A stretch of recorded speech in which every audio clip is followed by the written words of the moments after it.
Cumprimentamos a todos que usam as revistas da Central Gospel com a paz de nosso Senhor e Salvador Jesus Cristo. Deus abençoe os irmãos da ADVEC. Eu sou o pastor Henrique, moro atualmente em Americana, São Paulo. Se você deseja nos convidar para estarmos aí, entre em contato conosco. Nós estaremos aí com todo prazer servindo aos irmãos. Dê um like aí, se inscreva no nosso canal. E se você deseja receber os estudos que nós colocamos aqui, mais estudos além da revista, e também slides a respeito da lição, entre em contato conosco, meu WhatsApp está aí, 99951520454. E eu envio para você gratuitamente via PDF e PowerPoint. Neste trimestre estamos estudando nas revistas da Central Gospel, aí de adultos, com o tema Restaurando a Visão Familiar. Temos como comentaristas Albertina Malafaia, Cláudio Duarte, Elisete Malafaia e Estevão Fernandes. Nós já estudamos a lição 1, Casamento, o lugar em que tudo começa. Lição 2, os cônjuges e a sexualidade. E lição 3, nós vamos ver hoje, os dramas humanos e a graça divina. Então veja que hoje um casal parece que é uma tragédia quando uma coisa que a Bíblia diz que é uma bênção, né? Por exemplo aí, quando a mulher fica grávida, parece que filhos se tornaram um estorvo. Parece que os filhos são maldições. E a Bíblia diz exatamente o contrário, que filhos são bênçãos. E que o primeiro princípio do casamento é exatamente a procriação. Então, nós estamos vivendo num mundo em que as pessoas acham que o que é realmente certo é o que é contrário à Bíblia. Vamos ver o texto bíblico básico.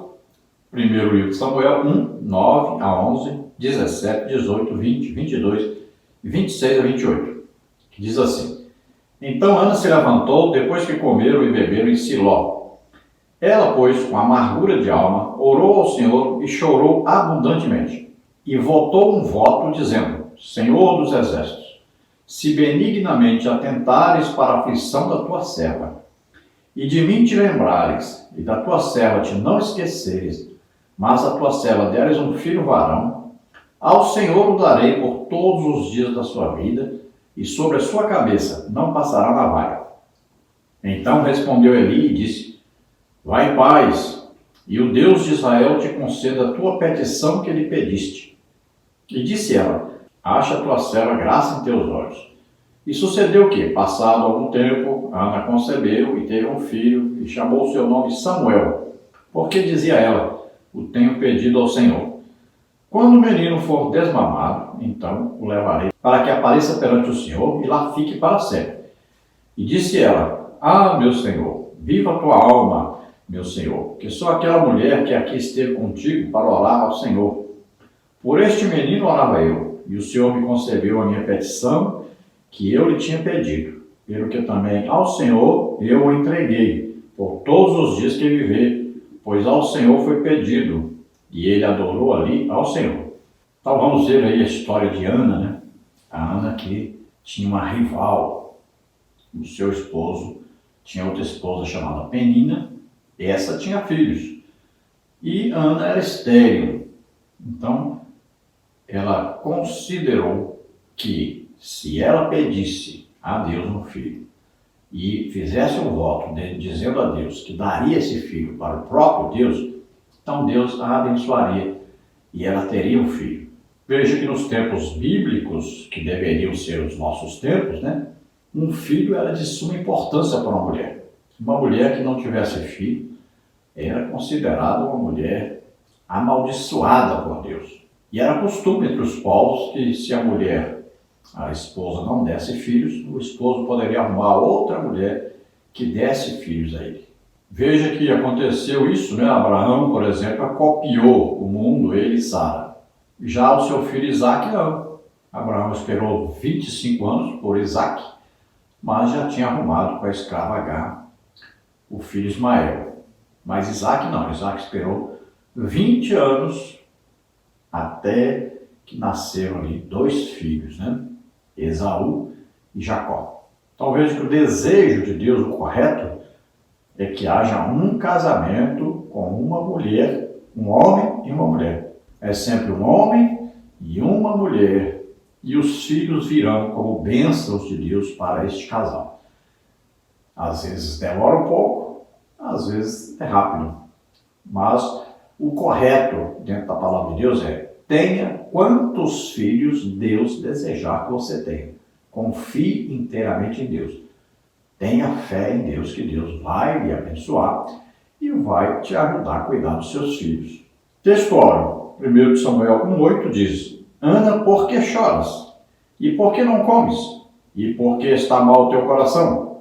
Então veja que o marido de Ana, o Elcana, ele não tinha assim muita noção da importância que Ana dava a ter um filho. Ele amava sua esposa Ana, estava satisfeito com o relacionamento entre os dois, mas não conseguia compreender por que ela queria tanto ter um filho. E nós vamos ver que havia ali uma desavença muito grande entre Ana e Penina, porque Penina tinha os filhos e Ana não tinha. E Ana queria ter filhos. Então, nesta lição, nós vamos ver os seguintes tópicos e seguintes subtópicos. Tópico 1, Ana, Elcana e Samuel. Tópico 1, subtópico 1, segredos ocultos dentro de casa. Tópico 2, as lições de Ana. Tópico 2, subtópico 1, nem sempre nossas necessidades serão compreendidas dentro de casa. Tópico 2, subtópico 2, o coração tem suas próprias demandas. Tópico 2, subtópico 3, precisamos assumir nossas dores e dar nome a elas. Tópico 2, subtópico 4, nossa fé antecipa a vitória em forma de voto. Tópico 2, subtópico 5, às vezes precisamos orar em silêncio. Tópico 2, subtópico 6, precisamos de pessoas que nos ajudem a concretizar os propósitos de Deus em nossa vida. Então vamos procurar passar por todos esses tópicos aí, subtópicos, estudando essa preciosa lição.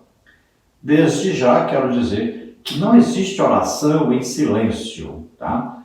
Ana estava falando, mexia com os lábios, né? Já o sacerdote que pensou que ela estava ali bêbada, mas ela estava falando com Deus, tá? Então, não existe oração silenciosa. Orar é falar com Deus, tá? Comentário à palavra introdutória. Como vimos na lição 1, Deus criou a família para ser, dentre outras possibilidades, o locus da felicidade humana. O Senhor a instituiu para que, dentro dela, pudéssemos ser plenos e inteiros. Nesse espaço, não precisamos temer nossos defeitos e limitações, pois podemos ser quem somos.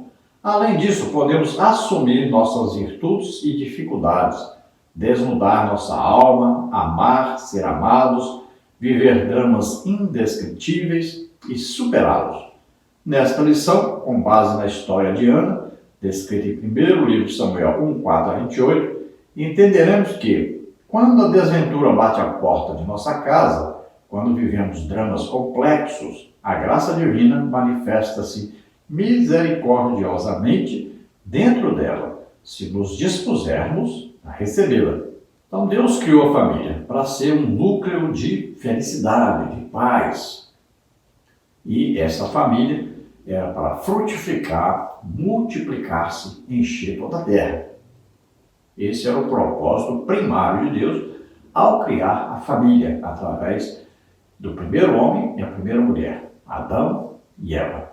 Existindo uma família equilibrada, onde o esposo ama a esposa é submissa ao esposo e os dois são tementes a Deus, então essa família vai crescer, vai frutificar, vai multiplicar, vai ser feliz e vai espalhar essa felicidade por onde quer que passar. Por onde estiver, lá estará a felicidade, lá estará o testemunho de Deus. É dentro de casa que cada um é aquilo que ele é, na verdade, né? Às vezes, fora de casa, a pessoa no trabalho, no colégio, em algum lugar, pode até representar um papel, pode até ser um tipo de pessoa diferente, mas em casa, no lar, no meio da sua família, cada um é o que ele é na verdade.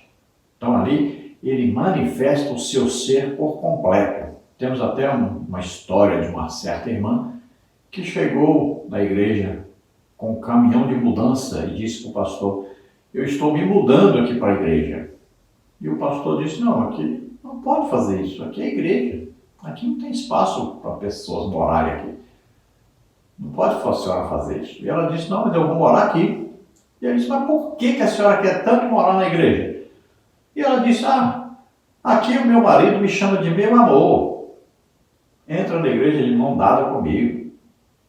Aqui ele brinca com os meninos, trata muito bem os meninos, dá beijo, abraço nos meninos. Aqui ele não bate ninguém. Aqui ele me chama de meu amor. Então aqui é um paraíso, um céu para nós, é uma felicidade para a nossa casa, para a nossa família. Mas lá em casa, ele é um demônio. Aqui ele é um santo. Lá ele bate nas crianças. E ele me xinga, me trata mal, me dá empurrão. Mas aqui ele é um santo. É um ótimo marido aqui dentro da igreja. Então eu quero morar aqui. Eu espero que na sua casa não seja assim, não é? Eu espero que aí não seja assim de jeito nenhum.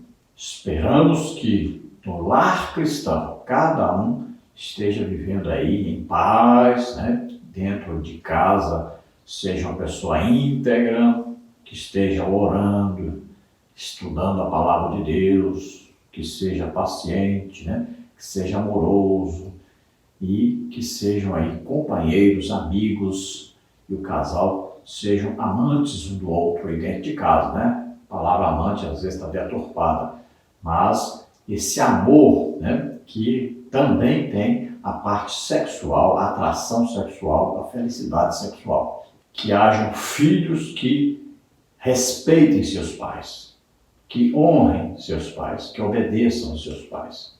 Então, através da história de Ana, que está na palavra de Deus, nós vamos estudar alguma coisa aí dentro desse assunto sobre alguns dramas humanos, né? E a graça de Deus que se manifesta para vir solucionar. Tópico 1. Ana, Elcana e Samuel. O texto de 1 de Samuel 1, 4 a 28 tem relação com as aflições vividas dentro de uma casa.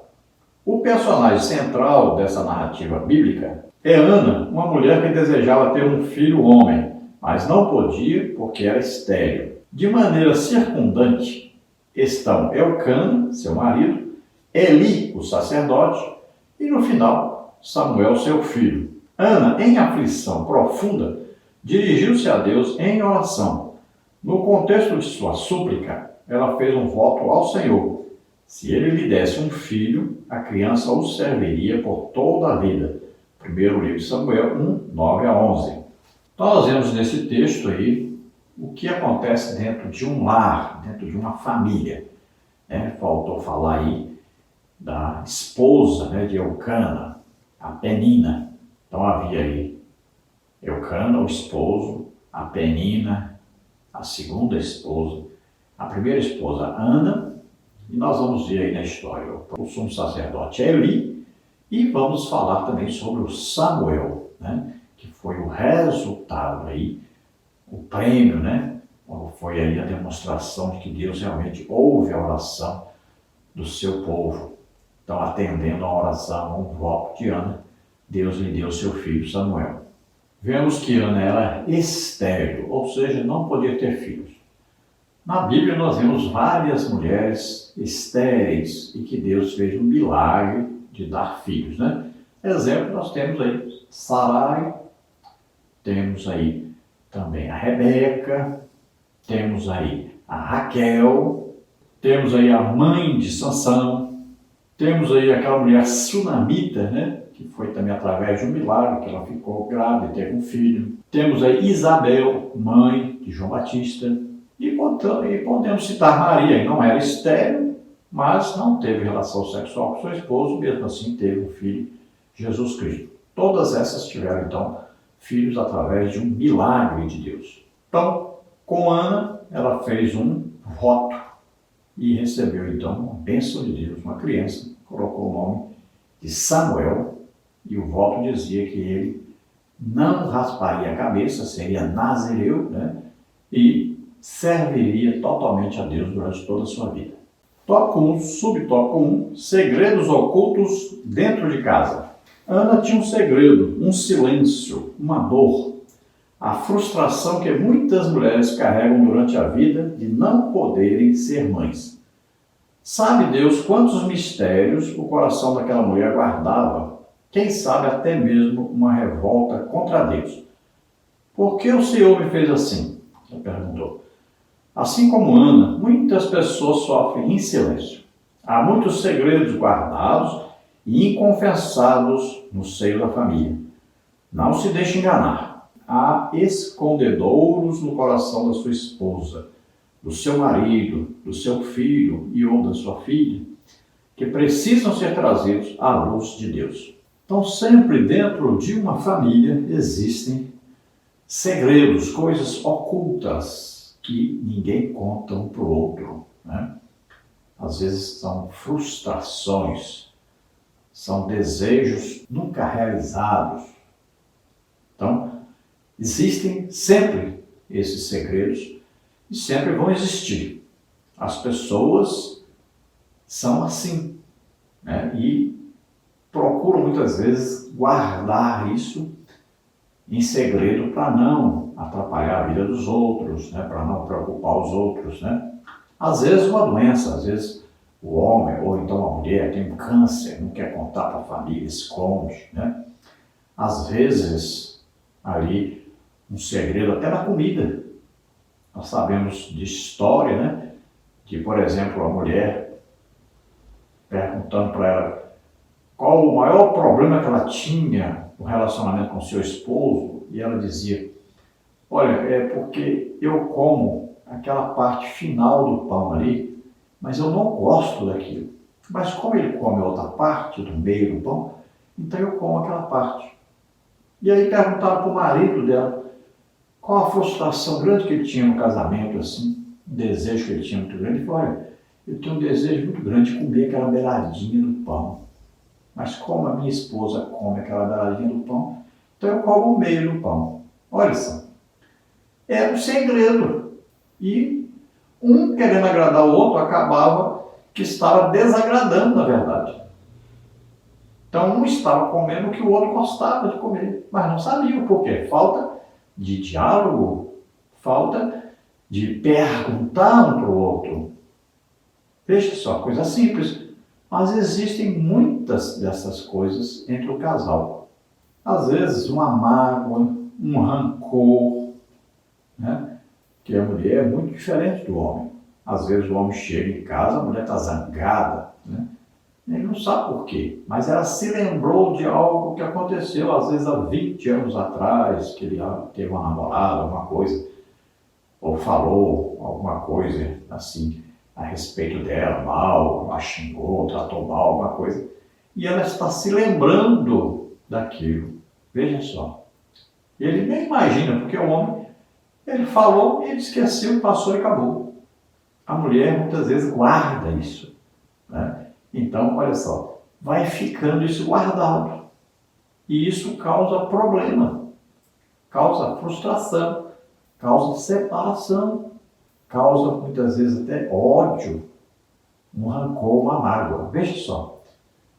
Então são coisas que precisam ser resolvidas. Por isso precisa muito o esposo e a esposa terem diálogo, né? Conversarem um com o outro, saberem das frustrações de um, do outro, tentarem resolver essas questões.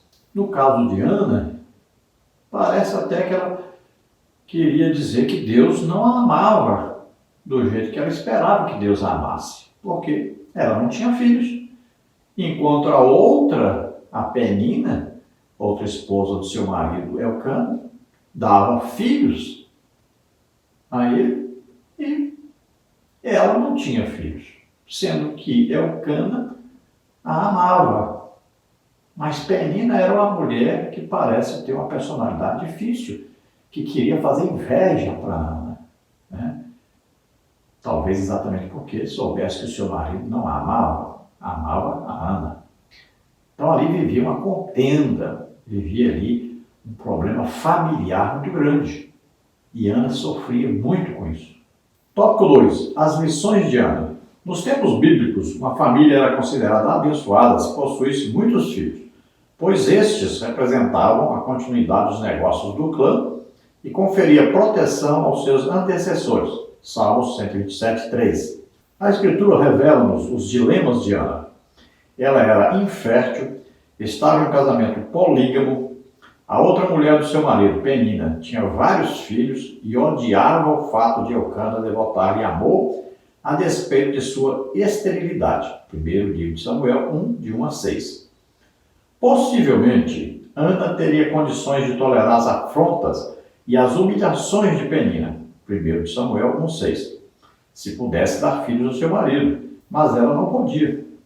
Assim, não conseguindo suportar sua dor em casa, Ana recorreu ao Senhor, a fim de encontrar respostas para suas perguntas não respondidas e consolo para sua alma machucada. 1 Samuel 1, 9 a 11. Então vemos aí que Penina tinha filhos e filhas, e Ana não tinha filhos. Então Deus vai abençoá-la com o voto que ela vai fazer, e ela vai ter Samuel, a quem vai consagrar a Deus, e depois Deus, tão misericordioso, vai dar a ela vários filhos, na verdade, 5 filhos. Nos tempos bíblicos, então era considerado uma maldição a mulher que não tinha filhos. Era uma vergonha. Toda a sociedade falaria mal dessa mulher. E nós vemos aí, né, na palavra de Deus, dizendo que os filhos são como flechas na mão do valente, né? E bem-aventurado aquele que enche a sua aljava. Olha bem, flechas para atirar, né? Os filhos vão, o casal tem seus filhos e vão jogando as flechas, os filhos depois vão fazer as suas famílias. A aljava é aquela vasilha que colocava ali as flechas dentro.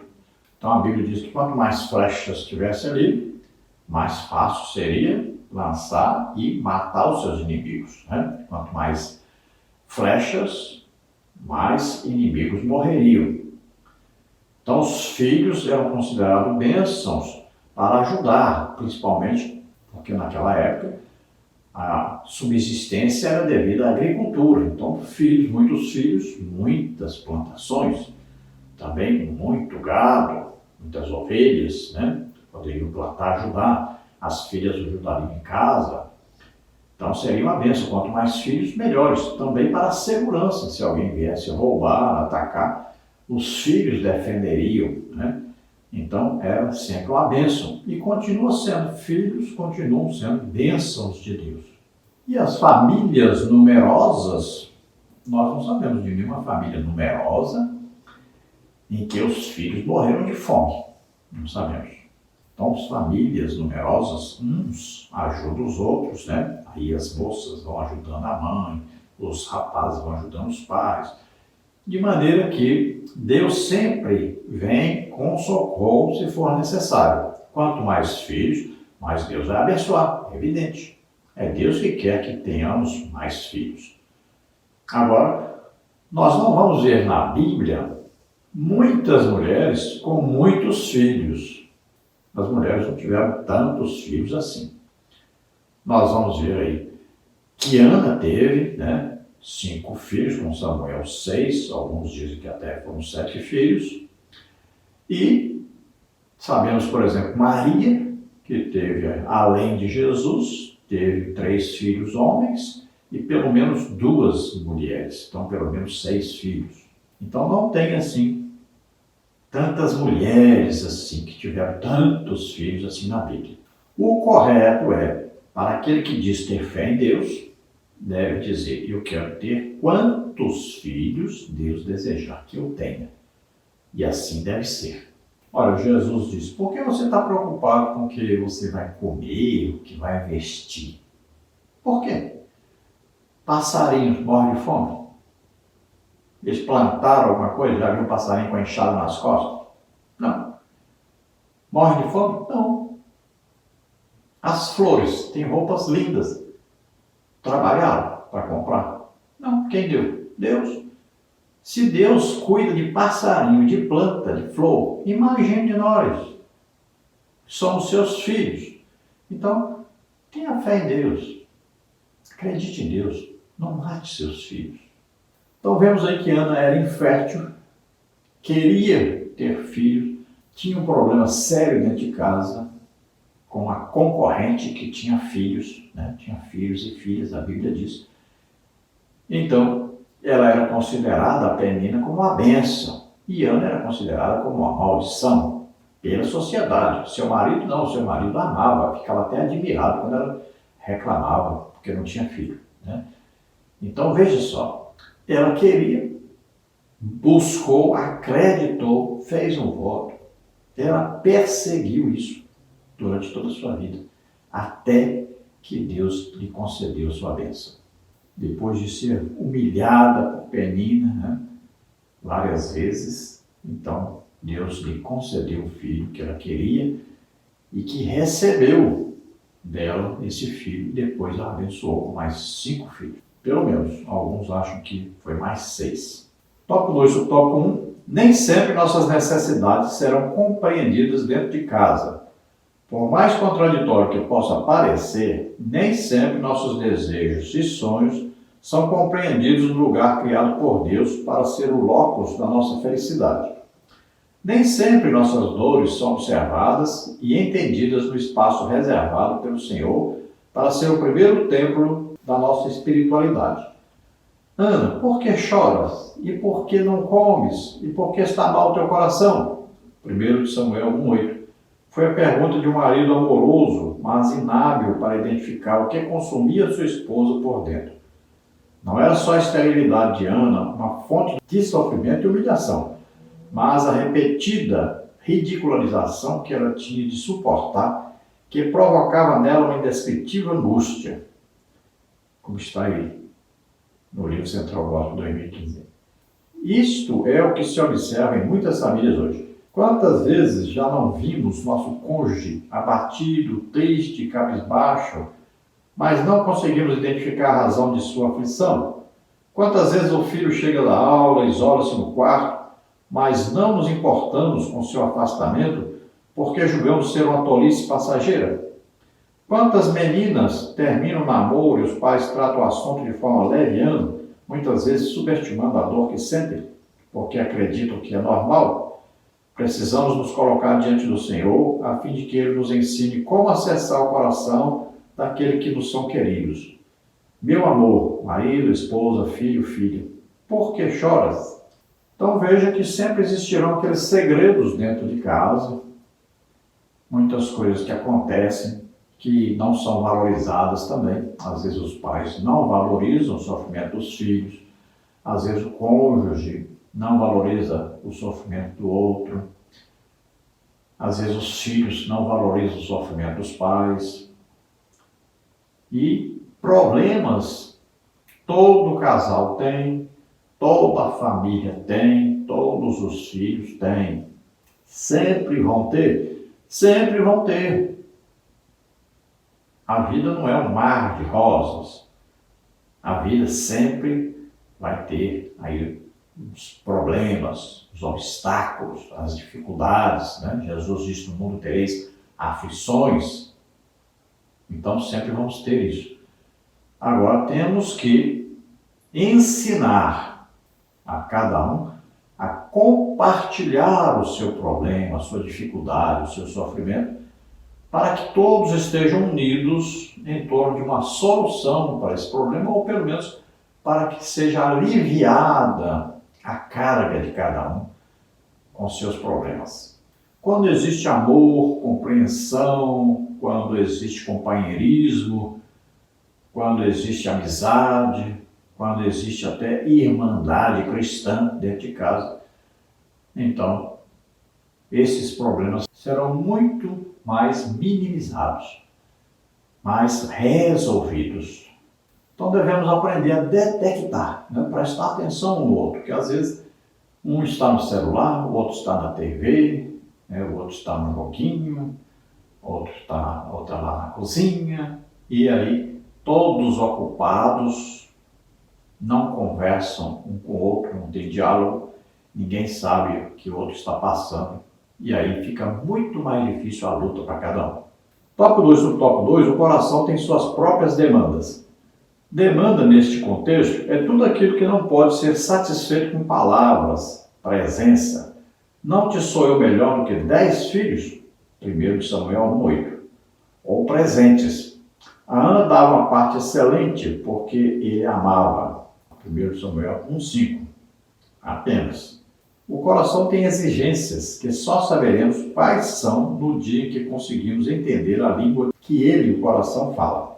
E quanto a você? O que lhe falta em casa? Do que você precisa para ser feliz? Qual a sua dor oculta? O que lhe comprime o coração? Quantas vezes você já não disse ao seu cônjuge, aos seus filhos ou aos seus pais: pare de chorar, não há razão para isso. Olha o que você tem. Está reclamando de barriga cheia. O que lhe impede de dizer: o que eu posso fazer por você? Em que sua alegria depende de mim?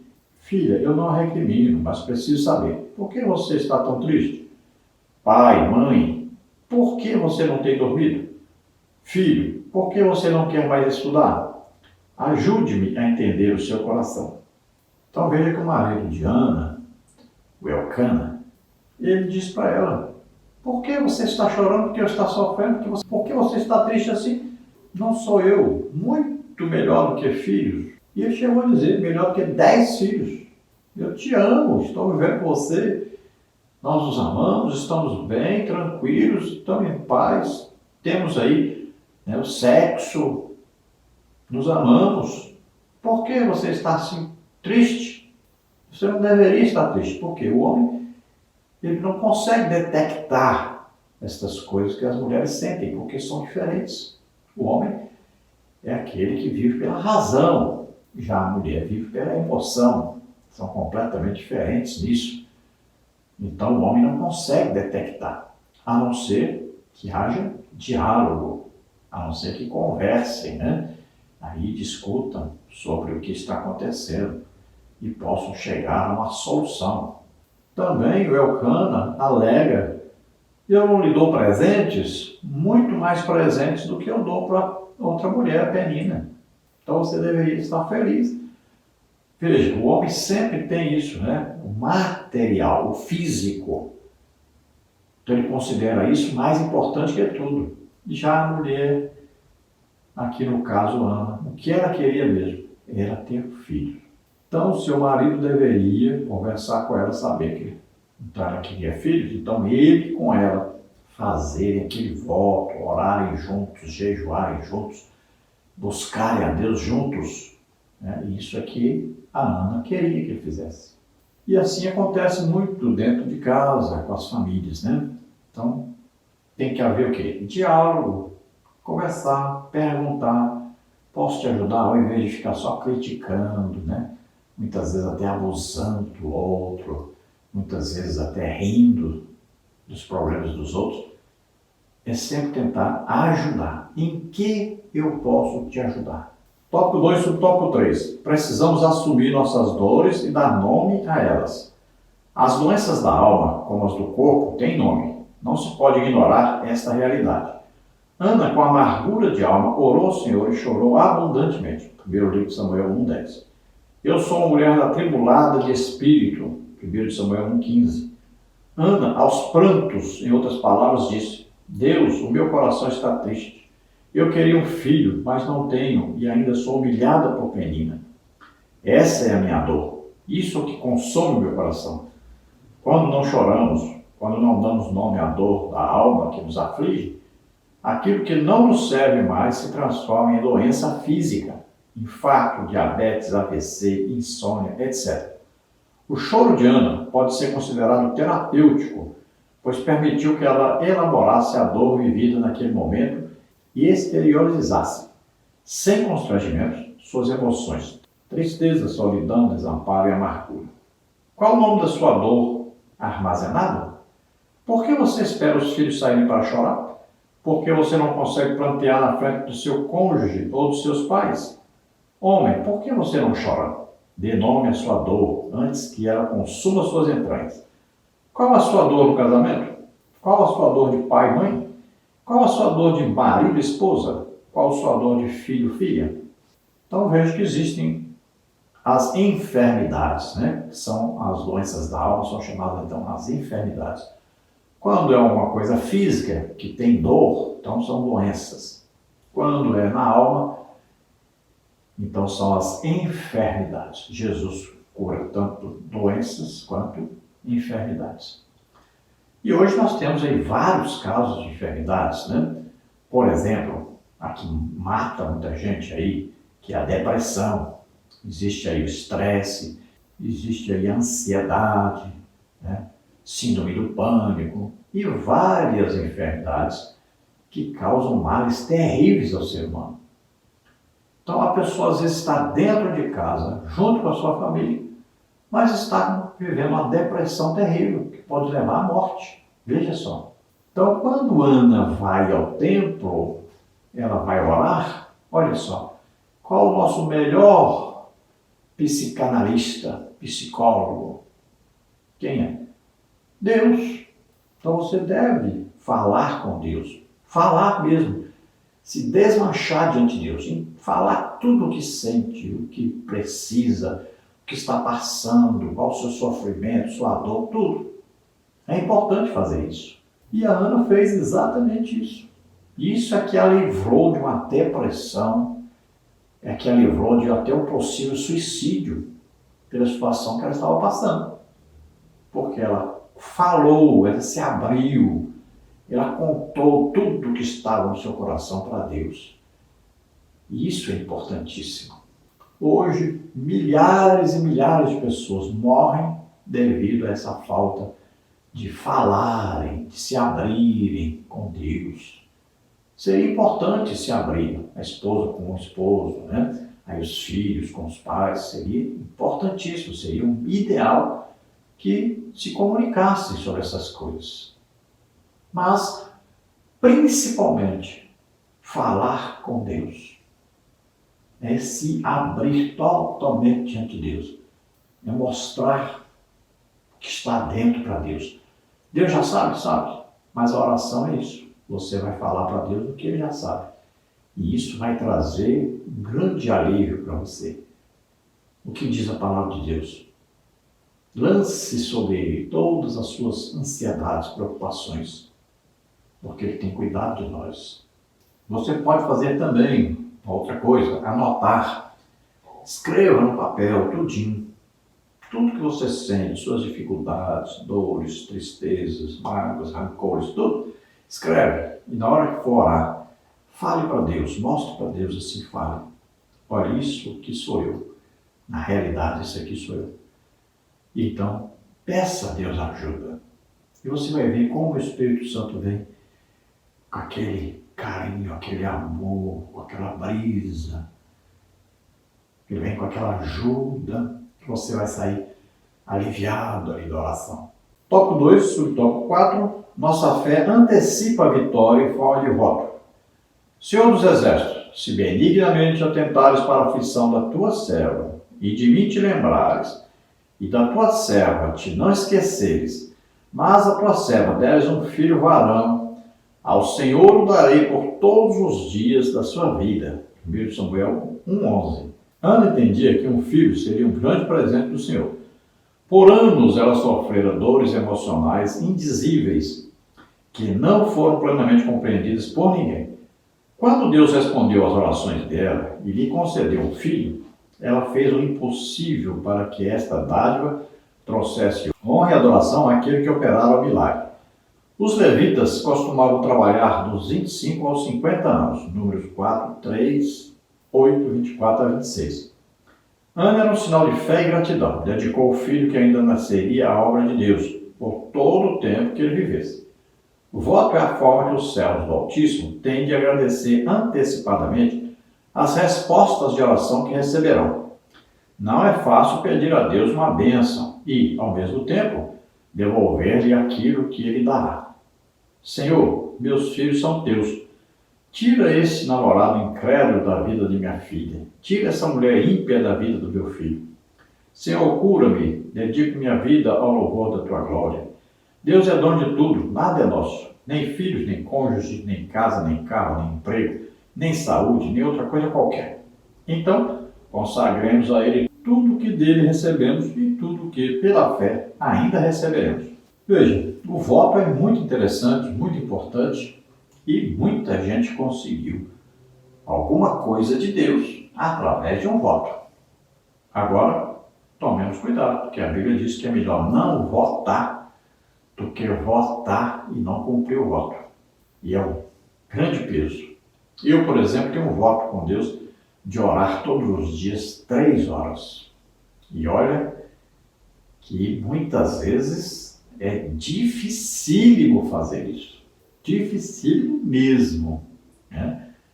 Principalmente se chega uma visita na sua casa ou se você vai visitar alguém, aí pronto, a confusão está feita. Isso é terrível. Então o voto é importantíssimo, sim. Traz resultados, sim. Mas nós devemos tomar muito cuidado ao fazermos o voto. Na Bíblia nós temos o caso de um voto aí, né, de Jefté.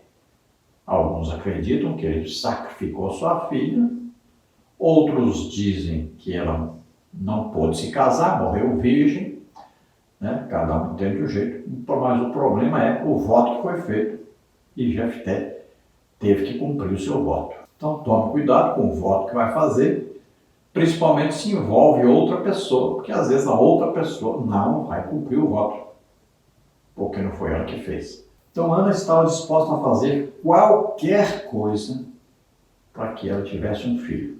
E ela então falou com Deus e prometeu a Deus, fez um voto. Ela o daria de volta ao Senhor para trabalhar toda a sua vida para Deus. Veja que ela não pediu outros filhos. Deus depois deu mais 5 filhos para ela, ou 6, mas ela pediu um filho, só o Samuel. E Deus lhe concedeu, Deus ouviu aquele voto, Deus ouviu aquele pedido, aquele clamor e atendeu. Então muitas vezes pode ser a última instância, né? A última coisa que nós de repente resolvemos entregar a Deus, porque necessitamos muito de uma determinada coisa. Então veja que você pode fazer, mas tome cuidado, né? Na hora de fazer, pense direitinho, seja equilibrado na hora de fazer, sabendo que vai muitas vezes ter dificuldades para cumprir. No caso de Ana, ela cumpriu o seu voto. Ela foi lá e entregou o seu filho e disse para ele que ela tinha feito o voto que aquela criança deveria permanecer ali, trabalhando para o Senhor até o fim da sua vida. E foi o que aconteceu. Samuel, até morrer, continuou servindo ao Senhor. Veja que tudo que nós temos, tudo que somos, pertence a Deus.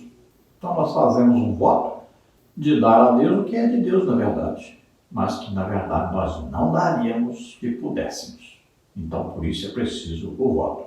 Tópico 2 do tópico 5, às vezes precisamos orar em silêncio. Estudos indicam, pessoas que não dividem seus planos com outras têm maior probabilidade de realizá-los do que as que decidem contar seus objetivos na intenção de obter apoio e aceitação. Às vezes precisamos nos dirigir a Deus em oração sem abrir a boca, tal como fez Ana, 1 Samuel 1,13, para que ninguém ouça o que estamos pedindo e não estrague os sonhos do Altíssimo para a nossa vida. Nós vamos ler aí 1 Samuel 1,13. Porquanto Ana no seu coração falava, só se moviam os seus lábios, porém não se ouvia a sua voz, pelo que Eli a teve por embriagada. Eu acho que aí está bem claro, não é? Olha aí. Com seus lábios falava, está bem claro, oração, não existe oração em pensamento. Quando a Bíblia fala orar em espírito, está lá, né, Efésios falando da oração no espírito, está lá em Judas, versículo 20, orar no espírito, está lá Paulo dizendo, quem ora em línguas, né, edifica-se a si mesmo, Judas dizendo, que nós devemos edificar nós mesmos orando no Espírito Santo, e Paulo diz que nós devemos orar no Espírito, sempre com letra maiúscula. É Espírito Santo, é orar em línguas. Não tem nada a ver com orar em pensamento. Não existe ensino na Bíblia de orar em pensamento. Então tome cuidado com isso, tá? Muitas vezes as pessoas deixam até de falar em línguas por causa disso. Ficam pensando, né, que estão falando em línguas no pensamento, e aí param de falar em línguas. E depois, para voltar a falar, é complicado. Então, não faça isso. Você tem que falar com Deus, tá? Sempre a oração é falar. Jesus disse, olha, quando vocês forem orar, falem assim, digam assim. Não é para pensar, Jesus não diz pense assim. A oração é falar com Deus, é um diálogo. Você fala com Deus e espera que Deus vai falar com você. Olha aí, diz que no coração ela falava e seus lábios se moviam. Agora, como ela estava chorando, né? Então, o sacerdote olhou e falou, essa mulher está embriagada, porque ela estava ali chorando, gemendo, né? Saiu palavras que ele não entendia. Então, é assim mesmo, essa é uma oração daquela que a pessoa está mesmo acabado, arrasado mesmo, está diante de Deus ali, não está aguentando mais de dor, que quer porque quer a solução. Era assim que Ana estava orando, mas não quer dizer que ela não estava falando, porque aí diz bem claro, os seus lábios moviam-se. Veja bem, está bem claro aí, tá? Então cuidado com isso, porque às vezes o ensino pode estragar a sua vida todinha de oração, o resto da sua vida. Se você quiser orar pensando em alguma coisa e orando em línguas, é ideal e pode fazer assim. Porque o Espírito Santo vai pegar a nossa oração, nossa intenção e vai levar a Deus com palavras corretas, né? A Bíblia diz o que? Nós não sabemos orar como convém, mas o Espírito intercede por nós com gemidos inexprimíveis. Então o Espírito Santo pega a nossa oração, arruma a oração e leva até Deus. Confie no Espírito Santo. Então você pode pensar o que quer falar com Deus e falar em línguas pensando nisso. E o Espírito Santo vai levar a sua oração perfeita a Deus. Mas fale, sempre falar é bom. E se você quiser e puder, fale mesmo assim, no português mesmo, fale com Deus, desmanche, fale tudo que você sente, que pensa, que está passando. Fale, isso vai trazer um grande alívio para você. Tópico 2 sobre tópico 6, precisamos de pessoas que nos ajudem a concretizar os propósitos de Deus em nossa vida. Eucana assumiu. Ana, sabemos que você é estéril, mas se você acredita que Deus vai abençoá-la, eu quero fazer parte dessa bênção também. 1 de Samuel 1,19. Quando Samuel nasceu, em outras palavras, ele disse, Ana, se você acha melhor, deixa o menino no templo. 1 Samuel 1, 22 e 23. Imaginem se ele agisse de outra forma. Ana, a essa altura da vida, você sinceramente acredita que ainda vai ter um filho? Caia na real, olhe a sua idade, não conte comigo. Ou depois de nascido o menino, poderia dizer, o filho é meu, eu decido como criá-lo. Quantos cônjuges não dizem um ao outro, a essa altura da vida você ainda quer estudar? Quer mudar de profissão? Quantos pais não dizem, filho, não se iluda, você nunca passará nesse concurso? Às vezes em casa, por falta de parceria, de fé, perdemos a bênção de Deus. Você quer orar? Eu oro com você. Precisa de um tratamento? Eu procuro um médico com você. Quer jejuar? Eu jejuo com você. A sua bênção é minha também. Porque Eucana acreditou, Samuel foi trazido à vida. Sejamos parceiros de Deus para abençoar a nossa casa. Ajudemos a mudar a história da nossa família. Então veja, sempre nós vamos precisar de pessoas à nossa volta. Nós não vivemos sozinhos no mundo. Sempre temos pessoas perto.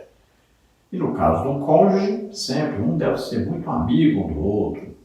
Um deve ouvir as confidências um do outro, né? Os problemas que o outro tem, e sempre falar um com o outro, sempre discutirem sobre essas coisas, sempre se dedicarem juntos à solução do problema de cada um. Assim também os filhos devem confiar nos pais, devem falar com os pais dos seus problemas, e os pais devem ouvir atentamente e sempre procurarem a solução juntos, agora sempre depois de orarem. Então, vão orar, falar com Deus, e aí Deus vai abençoar essa família, vai ouvir a oração. Então sempre devemos estar nos comunicando, sempre uns com os outros, e sempre procurando solucionarmos os problemas que vão surgindo. Todos os problemas que surgirem, Vamos juntos orarmos e vamos resolver. Nunca chame o seu filho de burro. Nunca diga que ele não vai conseguir. Nunca fale com o cônjuge que não vai dar certo, que não vai conseguir. Não. Apoie, ajude, esteja na parceria, tanto orando quanto ajudando, fazendo alguma coisa para dar tudo certo. Então a família deve viver em união, deve viver debaixo da proteção, do amor de Deus, confiantes em Deus, tendo fé que Deus está ali resolvendo, ajudando em tudo que for necessário, nos abençoando, porque somos uma família, representamos Deus na terra, somos a igreja de Jesus Cristo. A primeira igreja de Jesus Cristo é a família. Conclusão: se uma mulher estéril deu à luz um filho, foi para dizer a mim e a você que nada é impossível para Deus. Por qual Samuel você espera? Por qual milagre você ora? Por qual dor você chora? Há um Deus que nos ouve. Em nome de Jesus, acredite.